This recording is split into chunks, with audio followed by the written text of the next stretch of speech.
Are the Cavs looking like they can challenge the Warriors out west?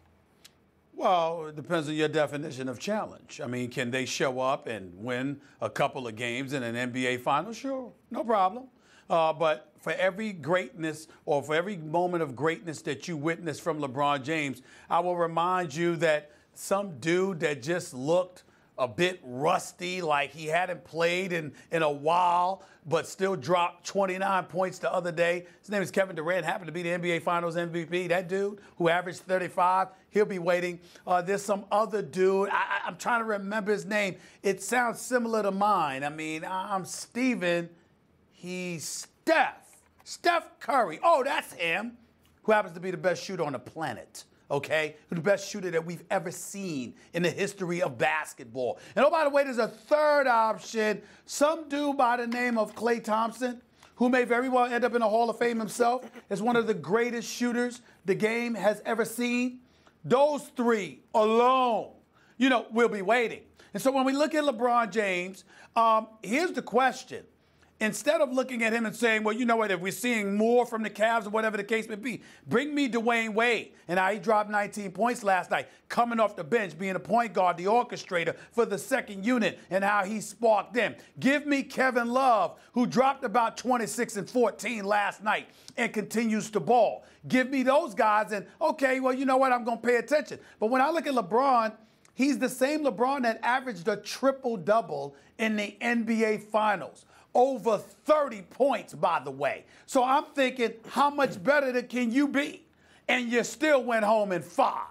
So I look at it from that perspective, and I'm like, it's nice to see Cleveland doing what they're doing, but there's nothing that I've seen from them that makes me say, whoa, wait a minute now.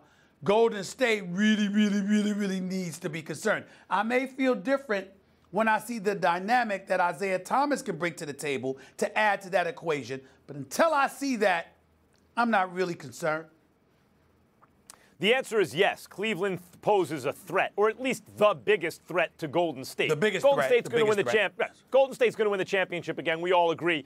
It's one of the drawbacks of the NBA. One of the strengths of it is best team wins. Best team wins the championship because you have 7 games to play. It's not like baseball where the best hitter can only come up at his time in the order, or in football where there's so many moving pieces and small sample sizes. Basketball has huge sample sizes, and you can run all your plays through your best players, right? So the best team always wins in basketball. And so that's a drawback in a sense because unlike football and baseball where the winner's unpredictable, basketball we know. And it turns out we like some randomness, some chaos thrown into the mix in our sports. We don't want it to be completely determined by who's better, in fact. We say we do, but I don't think we actually do. So Golden State should win. The question is, who has the best puncher's chance? And the answer is the Cavs, by far and clearly. LeBron James, as I've been saying now for several years, he convinced me in the finals against Steph Curry. There's no one close to him. There's no one close to him. He's playing, including Kevin Durant. Kevin Durant's not close to LeBron James. Not close. That's ridiculous. And LeBron should have been, that is ridiculous. And LeBron should have been the MVP last year of the finals. Please. He was clearly and by far the best player on either team. Get tested. Get the clearly and MVP. by far. Clearly and by far. Not MVP close. of the NBA Finals? Of the NBA Finals? Not close. The NBA Finals. Go get tested. No one on the floor was nearly as good as LeBron. Are you sure you wasn't covering a boxing match? Are you sure that you wasn't covering a boxing? I'm going to check the schedule for HBO and find out what damn boxing matches were taking place when the NBA Finals were going on. Because clearly you missed it. If you're going to sit up here and say that Kevin Durant wasn't even in the same stratosphere as LeBron James during the Finals? No, he wasn't.